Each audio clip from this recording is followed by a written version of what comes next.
Hay momentos en la historia que no se escriben para ser recordados, sino para ser olvidados.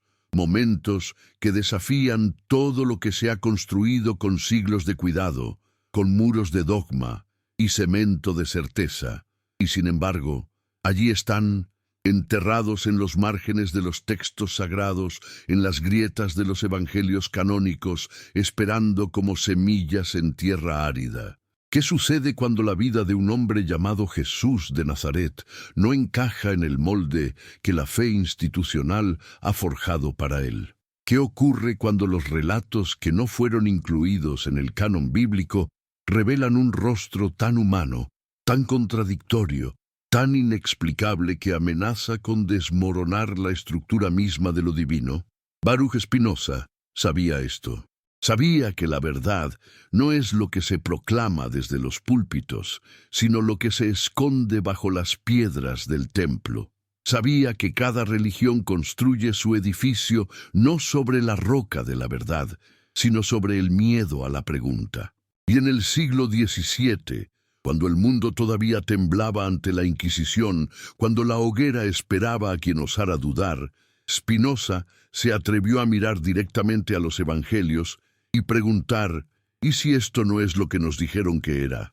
¿Y si la vida de Jesús fue mucho más extraña, más radical, más inexplicable de lo que la Iglesia puede permitirse admitir? Porque hay episodios, hay momentos en la vida de Jesús que no aparecen en Mateo, ni en Marcos, ni en Lucas, ni en Juan. Hay relatos que fueron excluidos, censurados, borrados del canon oficial porque revelaban algo que no podía ser dicho. Y no porque fueran falsos, sino precisamente porque eran demasiado verdaderos, demasiado humanos, demasiado peligrosos. El primero de estos momentos inexplicables ocurre en la infancia. Los evangelios canónicos saltan de la natividad a la adolescencia de Jesús, como si los años intermedios no importaran, como si un niño que se dice que es hijo de Dios pudiera crecer sin mostrar signos de lo que vendría. Pero hay textos, evangelios apócrifos, que cuentan una historia diferente.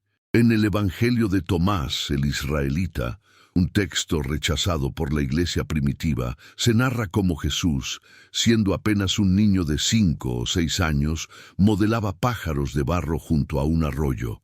Otros niños jugaban con él, pero cuando un fariseo pasó por allí y vio que era sábado, el día sagrado en que no se debe trabajar, reprendió al niño Jesús. Y entonces el niño aplaudió sus manos y los pájaros de barro cobraron vida, echaron a volar y desaparecieron en el cielo. ¿Qué hacemos con una historia así? ¿La descartamos como fantasía? ¿La ignoramos porque no encaja en la imagen de Jesús que nos han enseñado? Pero si la ignoramos, no estamos admitiendo que nuestra fe depende de la censura.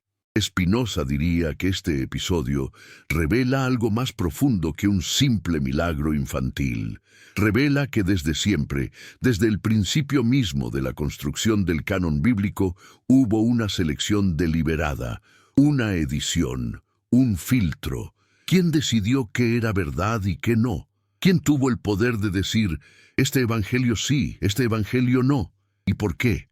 Porque en ese mismo evangelio apócrifo, Jesús no solo hace milagros benignos, también hay relatos donde el niño, en un arrebato de ira, maldice a otro niño que lo había golpeado, y ese niño cae muerto. Y cuando los padres del niño muerto vienen a quejarse ante José, Jesús ciega a quienes lo acusan. ¿Es este el Jesús manso y humilde que nos enseñaron en la catequesis? ¿Es este el Cordero de Dios? ¿O es un niño con un poder que no comprende, con una humanidad que desborda las categorías de lo santo? La iglesia primitiva decidió que estos relatos no podían formar parte de la narrativa oficial. Y Spinoza, al leer esto, no pregunta si los relatos son verdaderos o falsos. Pregunta algo más inquietante: ¿por qué la iglesia necesitaba que fueran falsos? ¿Qué amenaza representaba un Jesús humano, un Jesús infantil, un Jesús que cometía errores y aprendía con el tiempo? Porque si Jesús fue plenamente humano, si tuvo que aprender a controlar su poder, si tuvo que crecer en sabiduría y no nació ya perfecto, entonces todo el edificio teológico de la divinidad inmaculada comienza a tambalearse. Y eso es lo que no se puede permitir. Spinoza escribió en su Tratado Teológico Político que las Escrituras fueron escritas por hombres, no por Dios, que cada texto sagrado lleva las marcas de su tiempo, de sus autores, de sus intereses políticos y religiosos, y que pretender que la Biblia es la palabra literal e inerrante de Dios es renunciar a la razón, es elegir el consuelo de la certeza por encima de la incomodidad de la verdad.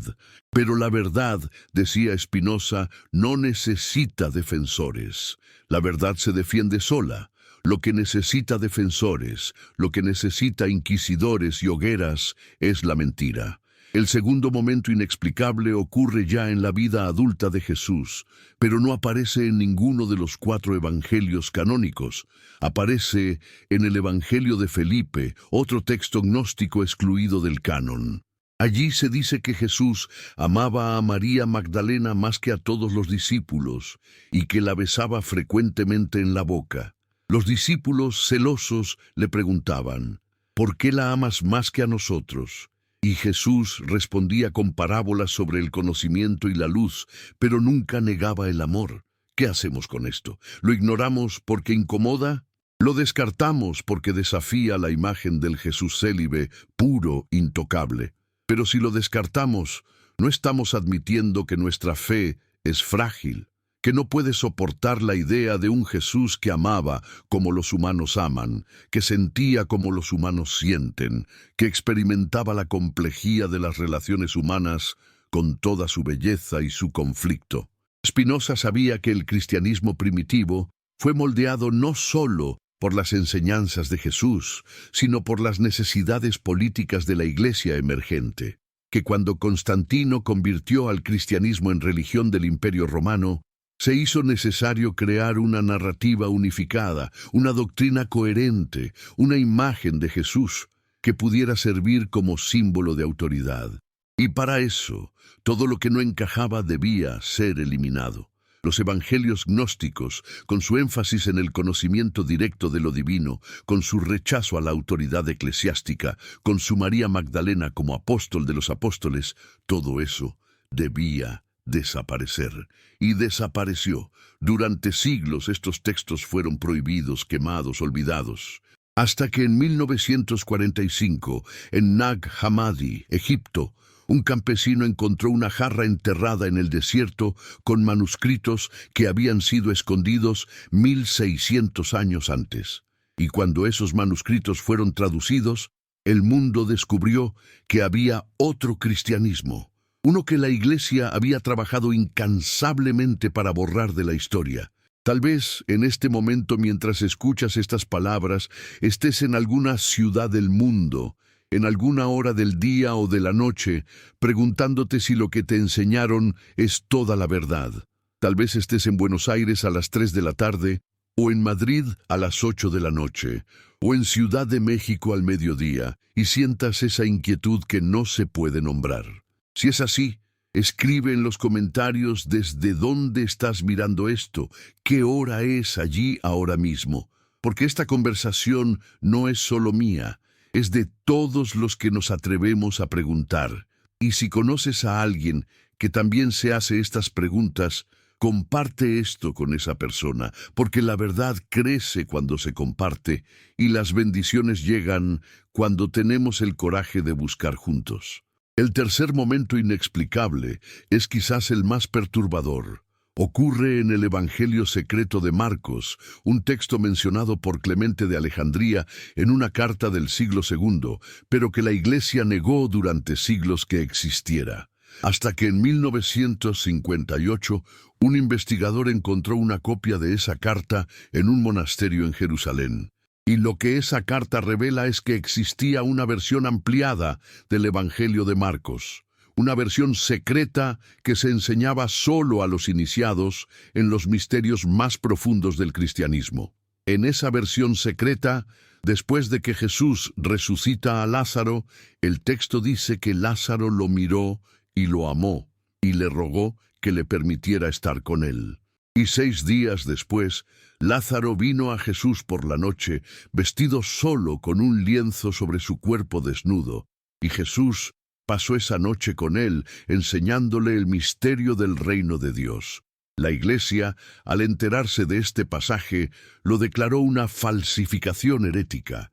Lo acusó de sugerir algo impuro, algo que no podía ser. Pero Spinoza preguntaría, ¿por qué la Iglesia reacciona con tanto horror ante la posibilidad de que Jesús tuviera relaciones íntimas, ya fueran de amor, de amistad profunda o de iniciación mística, con sus discípulos?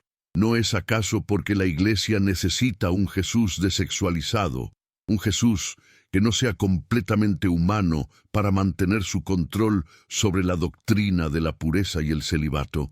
Porque si Jesús fue plenamente humano, si experimentó deseos, si conoció la intimidad en todas sus formas, entonces, ¿qué autoridad tiene la Iglesia para imponer el celibato a sus sacerdotes? ¿Qué derecho tiene para condenar el amor entre personas del mismo sexo? ¿Qué base tiene para construir toda una teología de la culpa sexual? La cuarta historia inexplicable proviene de los primeros padres de la Iglesia, pero rara vez se menciona en los sermones. Es la historia de cómo Jesús, después de su bautismo en el Jordán, fue llevado por el Espíritu al desierto no solo por 40 días, sino que allí, según algunos relatos, vivió entre las bestias salvajes y los ángeles le servían. Pero el Evangelio de los Hebreos, un texto perdido del que solo sobreviven fragmentos citados por los padres de la Iglesia, cuenta que cuando Jesús salió del agua del bautismo, una gran luz brilló del cielo, y una voz dijo, «Tú eres mi Hijo, hoy te he engendrado». Hoy te he engendrado, no tú eres mi hijo desde siempre, sino hoy. ¿Qué significa esto? Significa que Jesús se convirtió en hijo de Dios en ese momento del bautismo y no desde su nacimiento. Los primeros cristianos, los llamados adopcionistas, creían exactamente eso, que Jesús fue un hombre que fue adoptado por Dios como hijo en el momento del bautismo. Que su divinidad no era algo que tuviera desde el principio, sino algo que recibió, que alcanzó, que mereció. Pero esta idea fue declarada herejía en los concilios posteriores, porque si Jesús se convirtió en divino, entonces otros también podrían hacerlo. Y si otros pueden hacerlo, ¿para qué se necesita una iglesia como intermediaria? ¿Para qué se necesitan sacerdotes, obispos, papas, si cada ser humano tiene el potencial de alcanzar lo divino por sí mismo? Spinoza, que fue excomulgado de la sinagoga judía de Ámsterdam por atreverse a aplicar la razón a las Escrituras, entendía esto perfectamente. Entendía que las instituciones religiosas no existen para acercar a las personas a Dios, sino para controlar el acceso a Dios, que el miedo más que el amor es lo que mantiene unidas a las congregaciones, que la amenaza del infierno es más efectiva que la promesa del cielo, y que por eso cualquier enseñanza que empodere al individuo, que sugiera que la divinidad está dentro de cada ser humano y no en las manos de la Iglesia, debe ser erradicada. El quinto momento inexplicable es quizás el más radical de todos, porque no proviene de un evangelio apócrifo, sino de una ausencia. Una ausencia que grita más fuerte que cualquier palabra escrita. Es la ausencia de Jesús en los registros históricos de su tiempo. Porque si Jesús hizo todos los milagros que los evangelios dicen que hizo, si resucitó muertos, si alimentó a 5,000 personas con 5 panes, si caminó sobre el agua, si curó leprosos y ciegos, ¿por qué ningún historiador contemporáneo lo menciona? Josefo, el historiador judío que escribió extensamente sobre Judea en el siglo I, menciona a Jesús solo en un pasaje que la mayoría de los eruditos considera una interpolación posterior, una adición hecha por escribas cristianos siglos después. Filón de Alejandría, que escribió volúmenes sobre la filosofía y la religión judía en ese mismo período, no menciona a Jesús en absoluto. Plinio el Viejo, que escribió sobre todo tipo de fenómenos naturales y sobrenaturales, no dice nada sobre un hombre que resucitó de entre los muertos.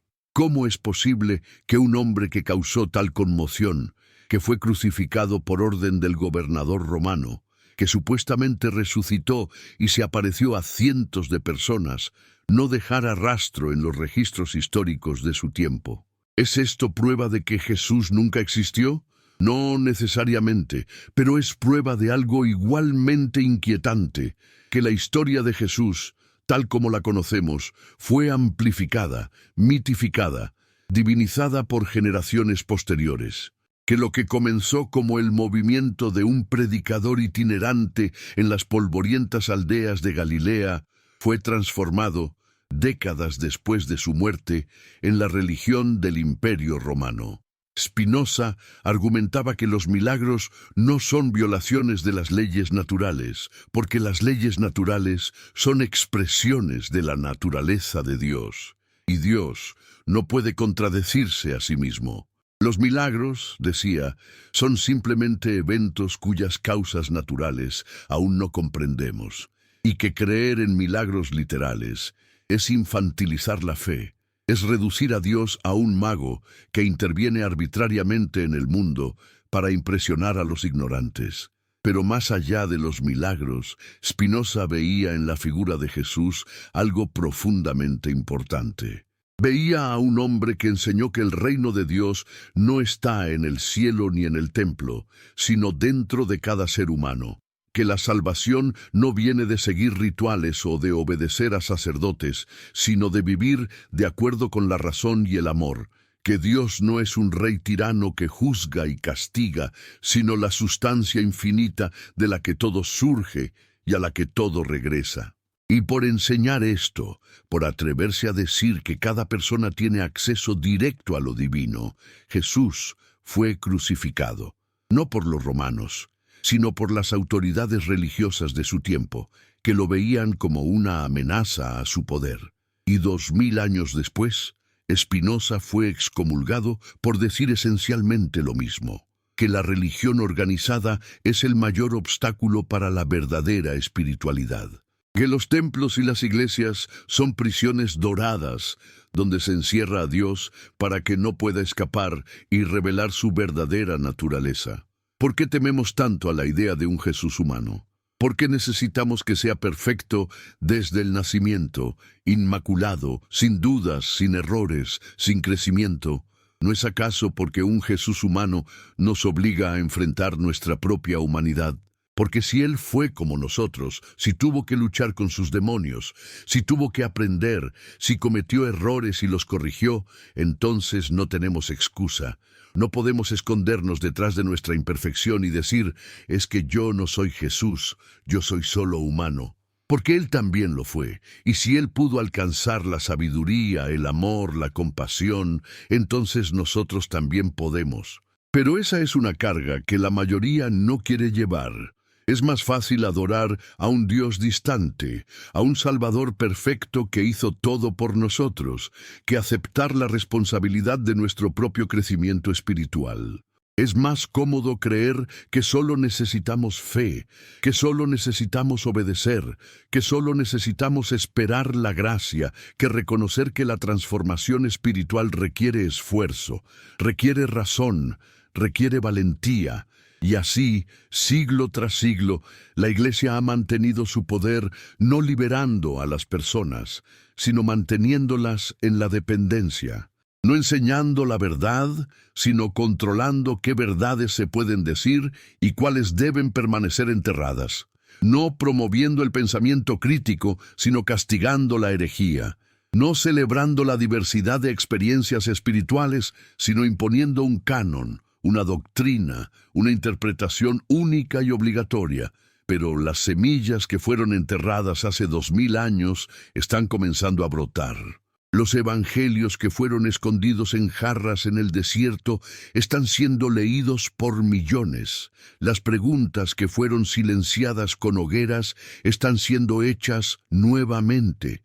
Y cada vez más personas se dan cuenta de que la fe no es la ausencia de dudas, sino el coraje de preguntar a pesar de ellas.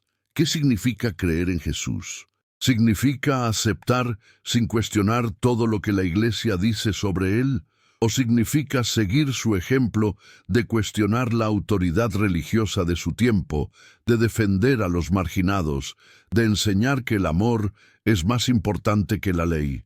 Porque si Jesús estuviera aquí hoy, ¿estaría en el Vaticano bendiciendo a los poderosos? ¿O estaría en las calles con los pobres, los refugiados, los olvidados?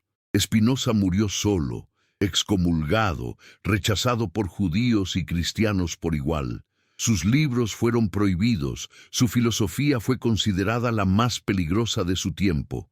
Pero hoy, casi 4 siglos después, sus ideas sobre la libertad de pensamiento, sobre la separación entre Iglesia y Estado, sobre la necesidad de aplicar la razón a la religión, son la base de la civilización moderna.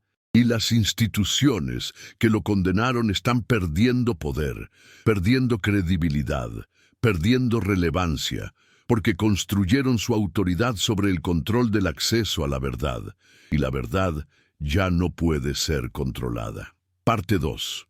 Hay una vieja historia que los rabinos cuentan sobre la Torre de Babel.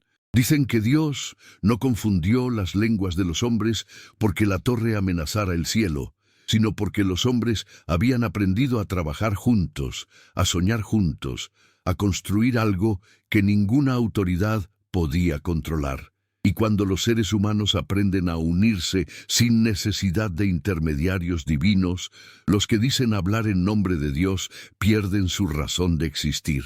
Spinoza conocía esta historia y entendía que la verdadera herejía no es dudar de Dios, sino dudar de quienes dicen representarlo. Cuando los evangelios apócrifos comenzaron a circular en las primeras comunidades cristianas, no había todavía un canon establecido. Cada comunidad tenía sus propios textos, sus propias tradiciones, sus propias interpretaciones de las enseñanzas de Jesús. En algunas comunidades, María Magdalena era considerada la discípula más importante, la portadora del conocimiento secreto que Jesús le había revelado. En otras, el apóstol Tomás era venerado como el que había alcanzado la gnosis, el conocimiento directo de lo divino. Había evangelios que enseñaban que la salvación venía del conocimiento, no de la fe ciega. Había textos que decían que Jesús no murió realmente en la cruz, que lo que murió fue solo su cuerpo material mientras su espíritu divino ascendía. Había escritos que sugerían que Jesús tuvo hermanos que continuaron su enseñanza de maneras que la Iglesia posterior prefirió olvidar. ¿Qué pasó con toda esa diversidad? ¿Cómo es que de cientos de evangelios que circulaban en los primeros 3 siglos del cristianismo, solo 4 fueron declarados canónicos y todos los demás fueron desterrados como heréticos? La respuesta no es teológica, es política. Cuando el emperador Constantino convocó el Concilio de Nicea en el año 325, no lo hizo para descubrir la verdad, sino para imponer la unidad. El imperio romano estaba fracturándose, y Constantino vio en el cristianismo una herramienta para consolidar su poder. Pero para eso necesitaba un cristianismo unificado, una doctrina coherente, una narrativa que pudiera ser enseñada de la misma manera desde Britania hasta Egipto.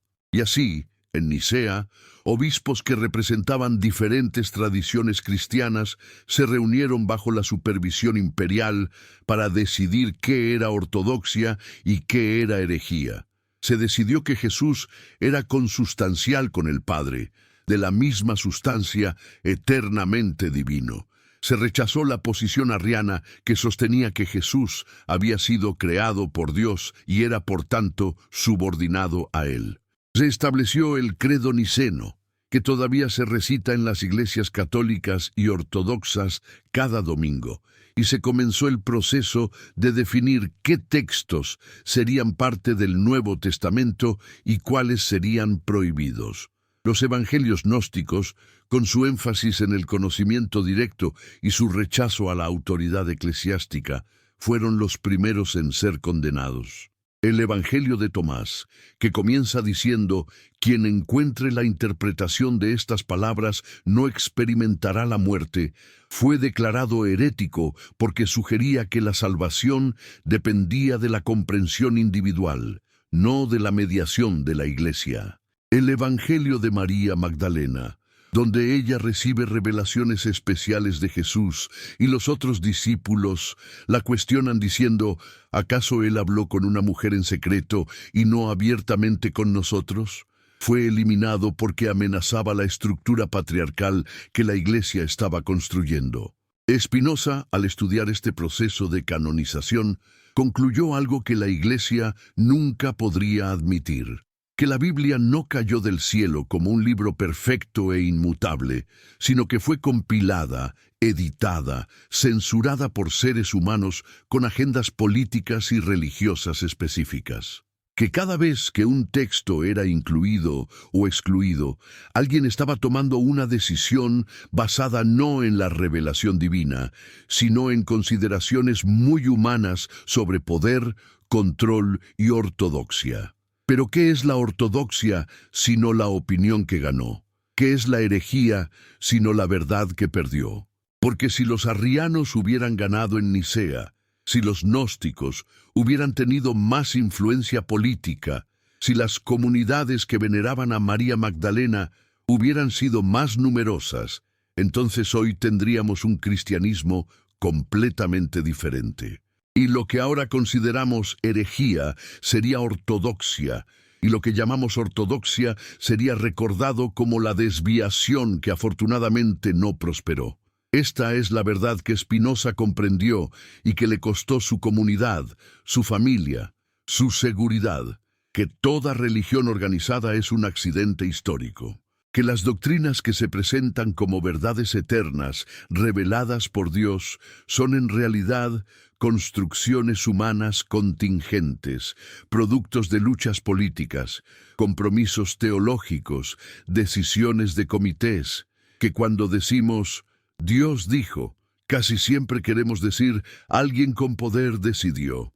Y sin embargo, en medio de toda esta manipulación, de toda esta edición y censura, algo persistió, algo en las enseñanzas atribuidas a Jesús, que resistió todos los intentos de domesticación. Porque incluso en los evangelios canónicos, incluso después de siglos de edición eclesiástica, todavía podemos encontrar al Jesús que dice: «El reino de Dios está dentro de vosotros». Al Jesús que pregunta: «¿Por qué me llamáis bueno? Nadie es bueno sino solo Dios». Al Jesús que dice: «No llaméis Padre a nadie en la tierra, porque uno solo es vuestro Padre, el que está en los cielos», en clara oposición a cualquier autoridad religiosa terrena. Estos pasajes sobrevivieron porque eran tan centrales a la tradición que no podían ser eliminados sin destruir la narrativa completa. Pero fueron reinterpretados, suavizados, contextualizados, de maneras que neutralizaban su poder subversivo. Cuando Jesús dice que el reino de Dios está dentro de nosotros, la Iglesia explica que se refiere a la gracia santificante que se recibe a través de los sacramentos administrados por la Iglesia.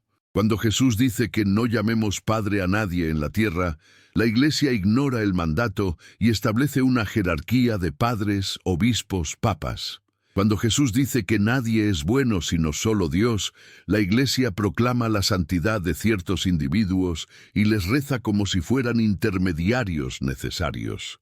¿No es curioso que una institución que dice seguir a Jesús haga exactamente lo contrario de lo que él enseñó? Que mientras Jesús rechazaba la riqueza, el Vaticano acumula tesoros. Que mientras Jesús condenaba a los fariseos por su hipocresía religiosa, la Iglesia construye un sistema aún más complejo de leyes y rituales. que mientras Jesús comía con publicanos y pecadores, la Iglesia excomulga a los que no se conforman. Spinoza veía en esto no una traición al mensaje de Jesús, sino su inevitable destino, porque cualquier enseñanza espiritual genuina que amenace las estructuras de poder será cooptada por esas mismas estructuras. Será institucionalizada, ritualizada, vaciada de su contenido radical y convertida en una herramienta de control social. Es lo que sucedió con el budismo cuando se convirtió en religión de Estado en varios reinos asiáticos. Es lo que sucedió con el Islam cuando se fragmentó en imperios califales. Es lo que sucede siempre que la espiritualidad se organiza, porque la organización requiere jerarquía, y la jerarquía requiere obediencia, y la obediencia requiere suprimir la tendencia humana natural a cuestionar y buscar por sí mismo. Pero regresemos a los 5 momentos inexplicables, porque no hemos terminado de explorar sus implicaciones. El primer momento, el de Jesús niño dando vida a pájaros de barro, no es solo un relato curioso, excluido por ser demasiado fantástico. Es excluido porque revela un Jesús que todavía no controla completamente sus poderes, que actúa impulsivamente, que comete errores. En el Evangelio del pseudo Tomás, ese mismo niño Jesús maldice a otros niños y los mata, y luego, ante las súplicas de los padres y la reprimenda de José, aprende a usar su poder con sabiduría y los resucita. ¿Qué nos dice esto? Nos dice que si este relato tiene alguna base histórica, o incluso si es solo una tradición temprana sobre cómo los primeros cristianos imaginaban la infancia de Jesús, entonces había una comprensión de que la divinidad no es algo estático y perfecto desde el principio, sino algo que se desarrolla, que madura, que se aprende, que incluso el Hijo de Dios, si es que lo era, tuvo que pasar por un proceso de crecimiento moral y espiritual. Esta idea es anatema para la doctrina católica de la Inmaculada Concepción y la impecabilidad de Cristo. Porque si Jesús tuvo que aprender a ser bueno, si cometió errores y los corrigió, entonces no fue perfecto desde el principio. Y si no fue perfecto desde el principio, ¿cómo puede ser el sacrificio perfecto que redime los pecados de la humanidad? Toda la teología de la expiación, que sostiene que la muerte de Jesús en la cruz pagó la deuda del pecado original, se desmorona si admitimos que Jesús fue un ser humano que alcanzó la divinidad a través de su desarrollo, en lugar de ser un ser divino que se disfrazó de humano. El segundo momento inexplicable, el de Jesús amando a María Magdalena y besándola, no es solo incómodo por su contenido sexual. Es incómodo porque revela una igualdad entre hombres y mujeres en el movimiento de Jesús, que la Iglesia posterior trabajó sistemáticamente para borrar. Sabemos por los evangelios canónicos que fueron mujeres las primeras testigos de la resurrección. Sabemos que María Magdalena fue llamada apóstol de los apóstoles en algunos textos primitivos, porque ella fue quien anunció la resurrección a los otros discípulos. Sabemos que había mujeres que viajaban con Jesús y lo apoyaban con sus propios recursos. Pero en los siglos posteriores, María Magdalena fue deliberadamente difamada.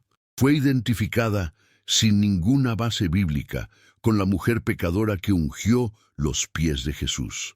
Fue retratada como prostituta arrepentida, reduciendo su papel de discípula prominente a ejemplo de conversión sexual. Y todo esto se hizo para asegurar que ninguna mujer pudiera reclamar autoridad apostólica en la iglesia emergente. El Evangelio de María Magdalena, descubierto en el siglo XIX, pero datado del siglo II, narra una escena extraordinaria. Después de la resurrección, María Magdalena consuela a los discípulos, que están aterrorizados y confundidos. Les cuenta las revelaciones que Jesús le dio después de su muerte, pero Pedro se enfurece y dice: ¿es posible que el Maestro hablara así con una mujer y no abiertamente con nosotros? ¿Acaso la prefirió a ella por encima de nosotros? Y Leví le responde a Pedro: si el Salvador la hizo digna, ¿quién eres tú para rechazarla? Seguramente el Salvador la conoce muy bien, por eso la amó más que a nosotros.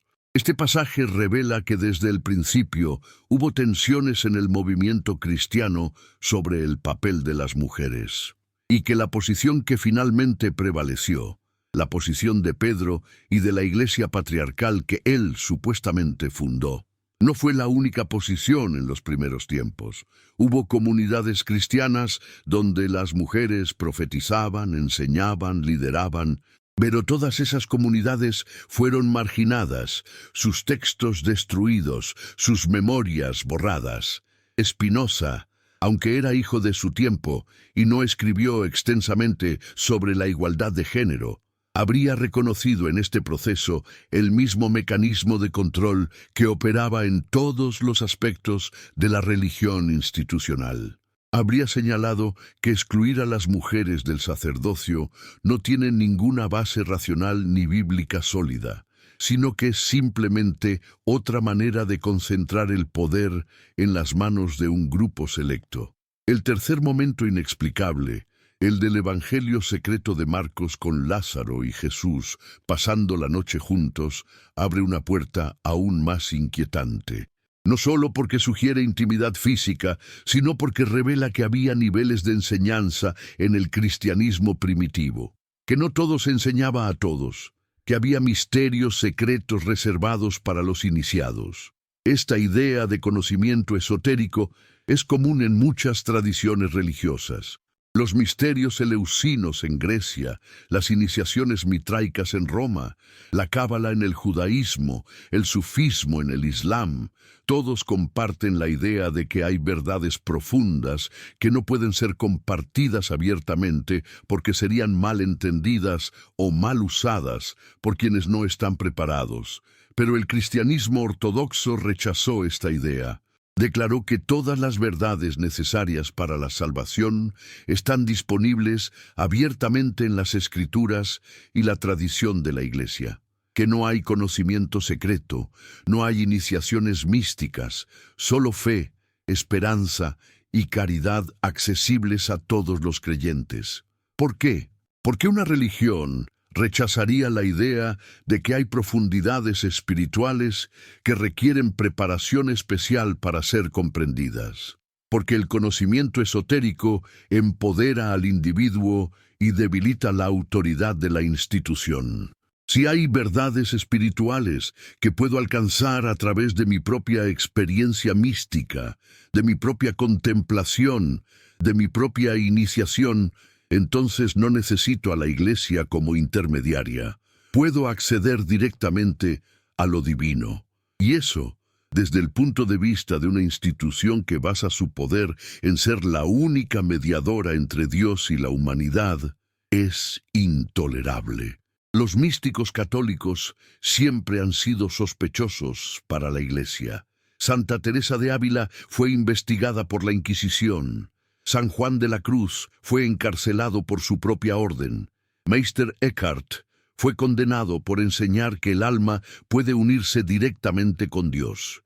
Todos ellos tuvieron experiencias místicas profundas que los llevaron a afirmar verdades que la teología escolástica no podía acomodar, y todos fueron, en mayor o menor medida, silenciados o controlados. Spinoza no era místico en el sentido tradicional, pero su filosofía llega a conclusiones similares a través de la razón pura. Su concepto de Deus sive natura, Dios o la naturaleza, implica que no hay separación entre lo divino y lo natural, que Dios no es un ser trascendente que creó el universo y luego se sentó a observarlo desde afuera, sino la sustancia inmanente de la que todo está hecho, que cuando comprendemos la naturaleza, comprendemos a Dios, que cuando nos alineamos con las leyes naturales, nos alineamos con la voluntad divina. Esta idea es esencialmente panteísta, y fue por esto que Spinoza fue acusado de ateísmo en su tiempo, Porque para la teología tradicional, si Dios es igual a la naturaleza, entonces Dios no es personal, no escucha oraciones, no realiza milagros, no juzga ni recompensa ni castiga. Y un Dios así no sirve para mantener el orden social ni para justificar la autoridad eclesiástica. Pero para Spinoza, esta comprensión de Dios no era ateísmo, sino la forma más profunda de teísmo. Era liberar a Dios de las limitaciones humanas que le habíamos impuesto. Era reconocer que nuestra comprensión de lo divino está inevitablemente filtrada a través de nuestras proyecciones antropomórficas, y que un Dios verdaderamente infinito debe trascender todas nuestras categorías. Parte 3. Cuando Giordano Bruno fue quemado vivo en el campo de Fiori en Roma en el año 1600, no gritó. Las crónicas dicen que le habían atravesado la lengua con un clavo para que no pudiera hablar. La Inquisición no quería que sus últimas palabras fueran escuchadas. Pero incluso sin voz, Bruno dejó un legado que la hoguera no pudo consumir. Había enseñado que el universo era infinito, que había innumerables mundos, que Dios estaba en todas las cosas y todas las cosas estaban en Dios. Y por eso tuvo que morir. Porque la verdad, cuando es peligrosa para el poder, debe ser silenciada no con argumentos, sino con violencia. Spinoza conocía la historia de Bruno. Conocía también la historia de Galileo, obligado a retractarse de enseñar que la Tierra giraba alrededor del Sol. Conocía los miles de casos de personas torturadas y ejecutadas por el crimen de pensar diferente. Y sabía que si publicaba sus ideas bajo su nombre, correría el mismo destino. Por eso, su obra más radical, la Ética, no se publicó hasta después de su muerte. Por eso vivió una vida modesta, puliendo lentes para ganarse el sustento, rechazando cátedras universitarias que habrían requerido que profesara algún credo religioso. Spinoza eligió la verdad sobre la seguridad, la libertad sobre la conformidad, la razón sobre el dogma, y pagó el precio. Fue excomulgado no solo de la sinagoga judía, sino prácticamente de toda sociedad respetable. Murió a los 44 años, probablemente de tuberculosis agravada por el polvo de vidrio que inhalaba mientras pulía lentes. Murió pobre, solo, marginado, pero libre. ¿Qué significa ser libre? Significa poder hacer lo que queramos. Significa ausencia de restricciones externas. Spinoza diría que no. La verdadera libertad, escribió, es la comprensión de la necesidad. Es reconocer que todo lo que sucede necesariamente según las leyes de la naturaleza. Que no hay libre albedrío en el sentido tradicional, porque cada acción es el resultado de causas que la precedieron. Pero que cuando comprendemos estas causas, cuando vemos cómo nuestros deseos y aversiones son moldeados por nuestra biología, nuestra educación, nuestras experiencias, entonces podemos dejar de ser esclavos de nuestras pasiones y comenzar a actuar según la razón. Esta idea horroriza a quienes creen que la moralidad depende del libre albedrío. ¿Cómo podemos ser responsables de nuestras acciones si no somos libres de elegir? ¿Cómo puede haber justicia, castigo, recompensa, si todo está determinado? Pero Spinoza respondería que la responsabilidad no depende de alguna libertad metafísica imposible, sino de la comprensión. Que cuando comprendemos cómo nuestras acciones afectan a otros y a nosotros mismos, cuando vemos claramente las consecuencias, entonces naturalmente actuamos de manera diferente. No porque un Dios nos juzgue o porque temamos el castigo, sino porque hemos alcanzado una comprensión racional de lo que es realmente bueno para nosotros. Y esto nos devuelve a Jesús. Porque si leemos las enseñanzas de Jesús sin los lentes de la teología posterior, ¿qué encontramos? Encontramos a alguien que enseñaba que el reino de Dios no viene con señales observables, sino que está dentro, que el mayor mandamiento no es un ritual o una creencia, sino el amor. que no debemos juzgar a otros porque nosotros mismos seremos juzgados con la misma medida, que debemos perdonar no 7 veces, sino 70 veces 7, es decir, infinitamente. Estas enseñanzas no son teología, son ética. No son sobre cómo apaciguar a un Dios enojado, sino sobre cómo vivir bien. Y en esto, Jesús y Spinoza están sorprendentemente alineados. Ambos enseñan que la verdadera religión no es dogma ni ritual, sino amor y comprensión. Ambos rechazan la idea de que Dios es un tirano cósmico que demanda sacrificios y obediencia ciega.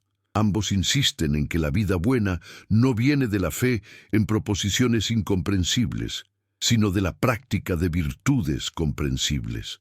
Entonces, ¿por qué la Iglesia convirtió las enseñanzas simples de Jesús en un laberinto teológico de doctrinas incomprensibles? ¿Por qué la Trinidad, la transubstanciación, la Inmaculada Concepción, la infalibilidad papal, toda esta compleja maquinaria doctrinal que no se encuentra en ninguna parte de las enseñanzas de Jesús? Porque la simplicidad empodera. Si la religión se reduce a amar a Dios y al prójimo, entonces cualquiera puede practicarla sin necesidad de intermediarios. Pero si la religión requiere comprender misterios incomprensibles, interpretar textos sagrados, administrar sacramentos, entonces necesitas una clase sacerdotal especializada. Necesitas una jerarquía. Necesitas una institución. El cuarto momento inexplicable, el del bautismo donde la voz dice, «Hoy te he engendrado», sugiere que la divinidad de Jesús no era algo dado, sino algo alcanzado. Esta idea, conocida como adopcionismo, era común en algunas de las primeras comunidades cristianas. Veían a Jesús como un hombre justo que fue adoptado por Dios como hijo en el momento del bautismo, o quizás en la resurrección. No era preexistente, no era la segunda persona de la Trinidad desde toda la eternidad, sino alguien que se convirtió en lo que era a través de su vida y obra. Esta cristología fue declarada herética en Nicea. ¿Pero por qué? Porque si Jesús alcanzó la divinidad, entonces la divinidad es algo que puede ser alcanzado. Y si puede ser alcanzada, entonces la encarnación no es un evento único e irrepetible, sino un modelo que otros pueden seguir. El cristianismo oriental, especialmente en la tradición ortodoxa, preservó algo de esta idea en el concepto de teosis o deificación, la enseñanza de que los humanos están llamados a convertirse en participantes de la naturaleza divina. Pero incluso allí se mantiene cuidadosamente la distinción. Participamos en la energía divina, no en la esencia divina. Podemos llegar a ser como Dios, pero nunca seremos Dios de la manera que Cristo lo es. Pero ¿qué pasaría si aboliéramos esa distinción? ¿Qué pasaría si dijéramos que la diferencia entre Jesús y nosotros no es de tipo, sino de grado? Que Él realizó más completamente lo que todos estamos llamados a realizar, pero que no hay un abismo ontológico infranqueable entre Él y el resto de la humanidad. Esta idea está en el corazón del gnosticismo, del sufismo, del Vedanta, de muchas tradiciones místicas que fueron perseguidas precisamente porque borraban la línea que separa a Dios de la humanidad. Spinoza, con su concepto de que todo es Dios y Dios es todo, lleva esta idea a su conclusión lógica. Si Dios es la única sustancia, entonces todo lo que existe es un modo o expresión de esa sustancia. No hay separación entre creador y creación, entre lo sagrado y lo profano, entre el cielo y la tierra. Todo es santo, porque todo es Dios manifestándose de innumerables maneras. Esta visión puede parecer atea a quienes están acostumbrados a un Dios personal que escucha oraciones y realiza milagros. Pero también puede ser vista como la forma más profunda de reverencia, porque santifica toda la existencia. Cada flor, cada estrella, cada ser humano es una expresión única e irreemplazable de lo divino. No necesitamos iglesias ni templos, porque todo el universo es el templo. No necesitamos sacerdotes ni mediadores, porque cada uno de nosotros lleva lo divino dentro. Y esto nos lleva al quinto y último momento inexplicable, la ausencia de Jesús en los registros históricos de su tiempo. Porque si no hay evidencia histórica independiente de que Jesús hizo milagros, de que resucitó, de que fue visto por cientos después de su muerte, ¿qué nos queda?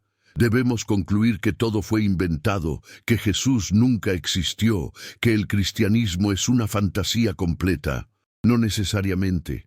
Lo más probable es que hubo un predicador judío llamado Jesús o Yeshua, que vivió en Galilea en la primera mitad del siglo I, que fue considerado problemático por las autoridades religiosas y políticas y que fue ejecutado por crucifixión, el método romano estándar para castigar a insurgentes y agitadores. Este hombre probablemente tuvo seguidores que, después de su muerte, tuvieron experiencias que interpretaron como apariciones de su maestro resucitado. Y en las décadas siguientes, a medida que su movimiento se expandía, las historias sobre él crecieron, se embellecieron, se mitologizaron. Esto no convierte al cristianismo en una mentira, lo convierte en lo que todas las religiones son. Una interpretación humana de experiencias que se perciben como sagradas. El problema surge cuando estas interpretaciones se congelan en dogma, cuando se declara que solo hay una manera correcta de entender a Jesús, cuando se amenaza con el infierno eterno a quien piense diferente. Spinoza no estaba interesado en destruir la religión.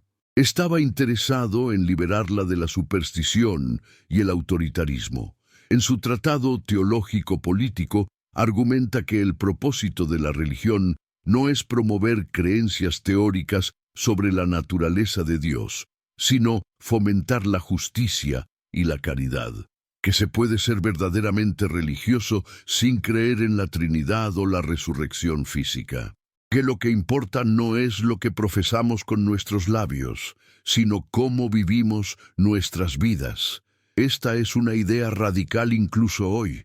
Vivimos en un mundo donde personas se matan entre sí por diferencias doctrinales que Spinoza consideraría irrelevantes, donde se gastan fortunas en construir catedrales y mezquitas mientras millones pasan hambre, donde líderes religiosos predican humildad desde palacios de oro, donde la religión, que debería unir a la humanidad en amor y comprensión, se ha convertido en la fuente de división, odio y violencia más persistente de la historia.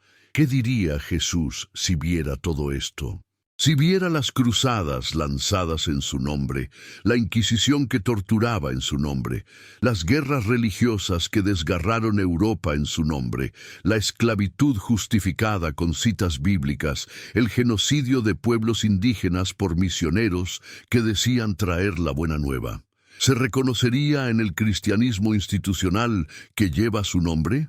¿O lloraría, como cuando lloró sobre Jerusalén, diciendo, si tan solo hubieras conocido el camino de la paz? Hay una parábola que Jesús contó sobre el buen samaritano. Un hombre es asaltado y dejado medio muerto en el camino. Un sacerdote pasa de largo. Un levita pasa de largo. Pero un samaritano, miembro de un grupo despreciado por los judíos, se detiene, cura las heridas del hombre y paga por su recuperación. La pregunta que Jesús hace al final no es ¿quién fue prójimo del hombre herido?, sino ¿quién de estos tres crees que fue prójimo del que cayó en manos de los ladrones? La respuesta obvia es el samaritano. Pero la lección profunda es que el prójimo no es determinado por la religión, la etnia o el credo, sino por el acto de amor y compasión. El sacerdote y el levita, que representan la religión institucional, fallan. El hereje, el marginado, el que no tiene la doctrina correcta, es quien actúa correctamente.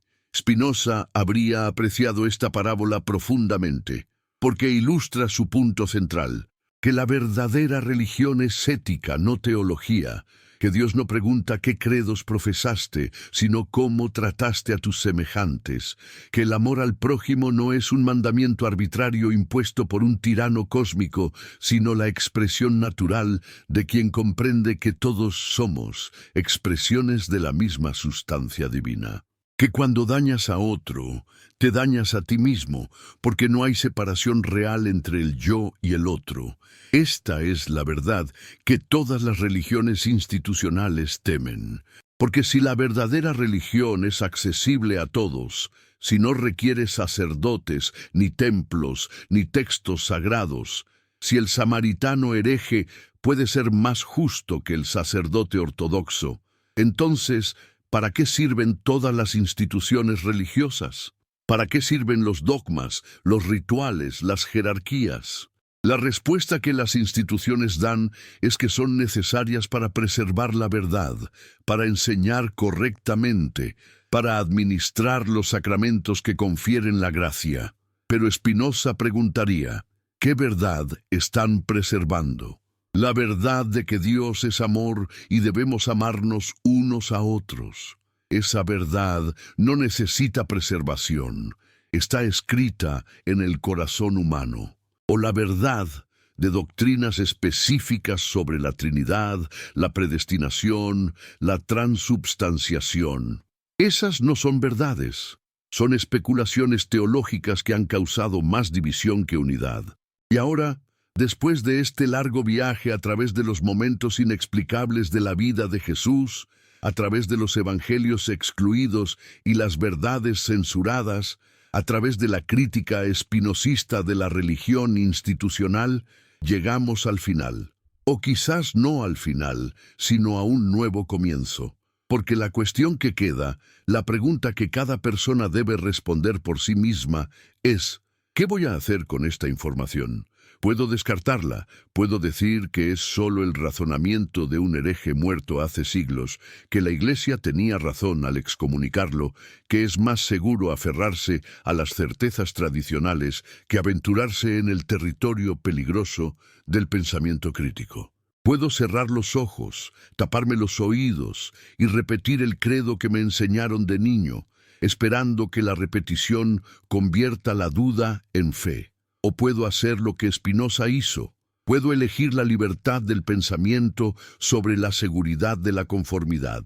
Puedo aceptar que las escrituras son documentos humanos, que las doctrinas son construcciones humanas, que las instituciones religiosas son organizaciones humanas con todos los defectos que eso implica. Y puedo buscar lo divino no en los libros antiguos, ni en las proclamaciones de la jerarquía, sino en la experiencia directa de la maravilla de la existencia, en el amor que siento por otros seres humanos, en la comprensión que alcanza mi mente cuando contempla las leyes de la naturaleza, en la paz que llega cuando dejo de resistirme a lo que es y acepto mi lugar en el tejido infinito de la realidad. Esta es la religión de Spinoza. No requiere fe en lo imposible, no promete recompensas después de la muerte, no amenaza con castigos eternos. Simplemente invita a cada persona a usar su razón, a buscar la verdad sin miedo, a vivir éticamente no por obediencia ciega, sino por comprensión racional. Y promete que quien vive así alcanza lo que Spinoza llama beatitud. Una alegría profunda y duradera que viene de comprender nuestro lugar en la totalidad de la existencia. ¿Es esto ateísmo? Para parte 2. Parte 2. Continuación. ¿Es esto ateísmo? Para quienes creen en un Dios personal que escucha oraciones y realiza milagros, sí. Para quienes entienden que Dios es un nombre que damos a la totalidad infinita de la que todo emerge, no. La diferencia no es sobre si Dios existe, sino sobre qué significa la palabra Dios.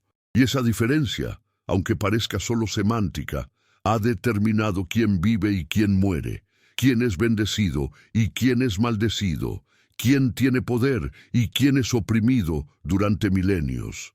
Cuando los fariseos confrontaron a Jesús, No lo hicieron porque él afirmara ser Dios, sino porque su interpretación de la ley desafiaba su autoridad. Cuando acusaron a Jesús de blasfemia, no fue porque sanara en sábado, sino porque al hacerlo declaraba que el bienestar humano era más importante que el cumplimiento ritual. Cuando finalmente lo llevaron ante Pilato, la acusación no fue teológica, sino política. Este hombre se hace rey, desafía la autoridad de Roma. La muerte de Jesús no fue un sacrificio místico demandado por Dios para pagar por los pecados de la humanidad. Fue la ejecución política de un disidente religioso que amenazaba el orden establecido. Y la transformación de esa ejecución en doctrina de la expiación vino décadas después, cuando los seguidores de Jesús, tratando de dar sentido a la muerte traumática de su maestro, comenzaron a aplicarle las categorías del sacrificio del templo judío. El Cordero de Dios que quita el pecado del mundo no es una categoría que Jesús usara para sí mismo. Es una interpretación posterior de Juan el Bautista y los autores del Nuevo Testamento. Spinoza veía en todo esto el proceso natural de mitologización que ocurre en todas las religiones. Un maestro sabio vive y enseña. Sus seguidores quedan profundamente impactados. Cuando muere, especialmente si muere trágicamente, sus seguidores necesitan encontrar significado en esa muerte. Y así comienzan las historias. Fue predicho en las profecías antiguas. No murió realmente, sino que ascendió. Se apareció después de la muerte para confirmar sus enseñanzas. Su muerte no fue un fracaso, sino parte de un plan divino. Nada de esto es único del cristianismo. Buda no declaró ser divino, pero sus seguidores posteriores lo deificaron. Mahoma insistió en que era solo un profeta, un ser humano, pero el Islam desarrolló una veneración por él que roza la idolatría. Krishna era originalmente un héroe guerrero en el Mahabharata, pero las tradiciones posteriores lo convirtieron en la encarnación suprema de Vishnu. Este es el patrón, un maestro humano, seguido por la divinización progresiva, seguida por la institucionalización, seguida por la ortodoxia que castiga cualquier desviación de la narrativa oficial. Y en cada caso, los que intentan despojar al maestro de las capas míticas y regresar a las enseñanzas originales son declarados herejes. Los protestantes fueron herejes cuando intentaron reformar el catolicismo. Los sufíes han sido perseguidos por ortodoxos musulmanes por enseñar que Dios está más cerca que la vena yugular.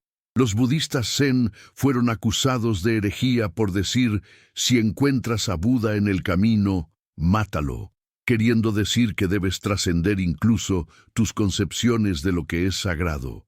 ¿Por qué las instituciones religiosas reaccionan con tanta violencia ante estos intentos de desmitologización? Porque el mito es el fundamento de su autoridad. Si Jesús fue solo un maestro sabio y no el Hijo literal de Dios, entonces la Iglesia que dice hablar en su nombre no tiene más autoridad que cualquier otra escuela filosófica. Si el Corán fue escrito por Mahoma reflejando las circunstancias históricas de Arabia del siglo VII y no dictado palabra por un ángel, entonces los ulemas que lo interpretan son solo eruditos, no guardianes de la palabra eterna de Dios. Si Buda alcanzó la iluminación a través de su propio esfuerzo y no por gracia de alguna deidad, entonces cualquiera puede hacerlo sin necesidad de monasterios ni monjes. Esta es la verdad que aterra a toda religión organizada, que el acceso a lo divino es directo, que no se necesitan intermediarios, que cada ser humano tiene el potencial de alcanzar por sí mismo lo que los fundadores religiosos alcanzaron, y por eso, sistemáticamente, cada religión construye barreras. Dice que solo ciertos textos son sagrados, que solo ciertas personas pueden interpretarlos, que solo ciertos rituales confieren gracia, que solo cierta doctrina lleva a la salvación, y quien desafíe cualquiera de estas restricciones es peligroso, debe ser corregido, marginado o eliminado. Spinoza desafió todas estas restricciones. Dijo que las escrituras deben ser estudiadas como cualquier otro texto antiguo, usando las herramientas de la filología y la historia, que cualquiera con razón puede interpretar su significado, que los rituales no tienen poder mágico, sino solo valor simbólico, que la salvación no viene de creencias, sino de comprensión y amor. Y por eso fue excomulgado con una maldición tan severa que ningún judío podía hablarle, ninguna familia judía podía darle refugio, ningún negocio judío podía comerciar con él. La maldición decía: con el juicio de los ángeles y el veredicto de los santos, excomulgamos, expulsamos, execramos y maldecimos a Baruch Spinoza. Maldito sea de día y maldito sea de noche. Maldito sea cuando se acuesta y maldito sea cuando se levanta. Maldito sea cuando sale y maldito sea cuando entra. Que el Señor no le perdone. Que la ira y el furor del Señor se enciendan contra este hombre y traigan sobre él todas las maldiciones escritas en el libro de la ley.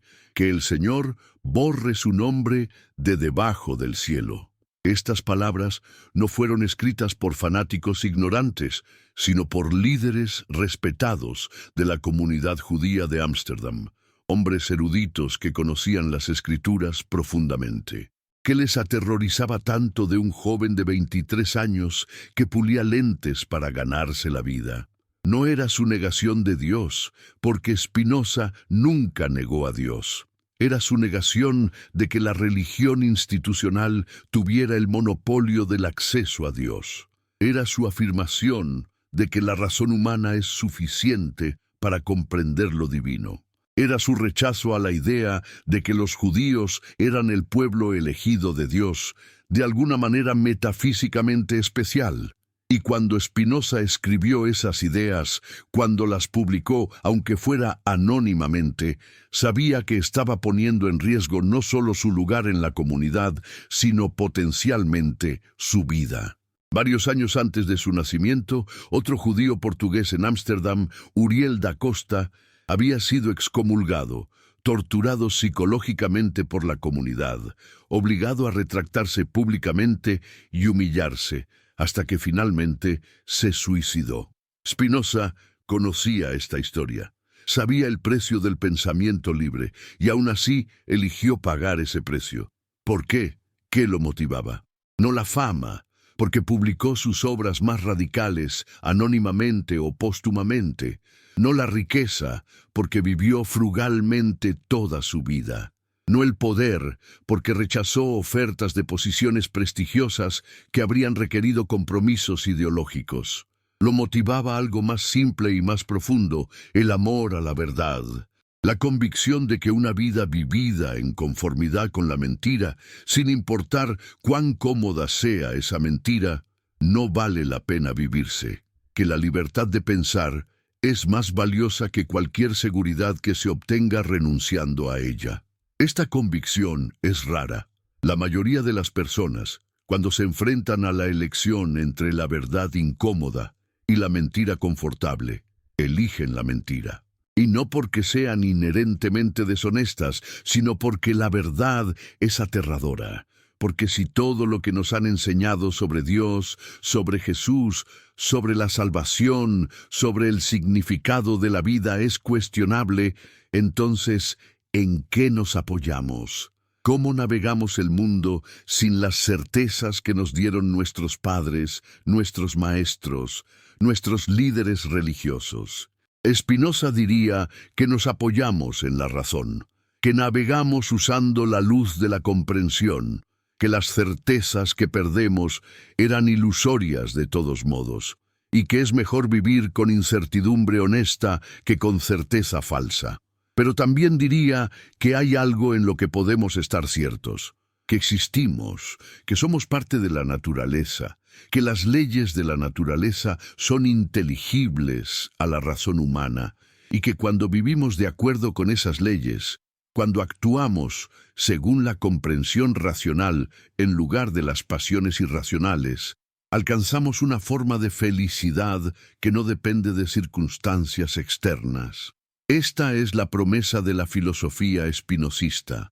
No la salvación eterna en un cielo después de la muerte, sino la beatitud aquí y ahora. No la gracia conferida por sacramentos mágicos, sino la libertad alcanzada por comprensión. No la obediencia ciega a mandamientos arbitrarios, sino la acción ética que fluye naturalmente de ver las cosas como realmente son. ¿Y cómo son realmente las cosas? Spinoza diría que todo lo que existe es una expresión de la sustancia infinita que llamamos Dios o naturaleza, que cada cosa finita, cada persona, cada planta, cada piedra, existe necesariamente como parte de la cadena infinita de causas y efectos, que nada sucede por accidente o por capricho divino, sino según leyes inmutables. Que la muerte no es un castigo por el pecado, sino simplemente la disolución de un modo particular de existencia de vuelta a la sustancia de la que surgió. Que no hay nada que temer en la muerte, porque lo que somos esencialmente nunca puede dejar de ser, solo cambia de forma. Esta visión puede parecer fría, mecanicista, desprovista de todo significado. Si todo está determinado, si no hay libre albedrío, si no hay un Dios personal que se preocupe por mí individualmente, entonces ¿qué sentido tiene todo?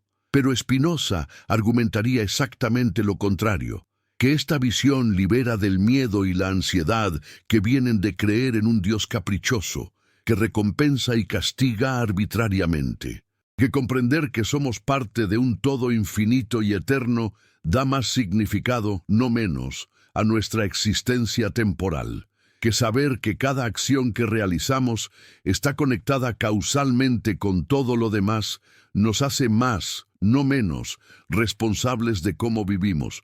Y regresando a Jesús, si miramos sus enseñanzas a través de este lente espinosista, ¿qué vemos? Vemos a alguien que enseñó que el reino de Dios está dentro de ti, no fuera. Vemos a alguien que dijo que lo que hagas al más pequeño de tus hermanos, me lo haces a mí, reconociendo la unidad fundamental de toda la humanidad.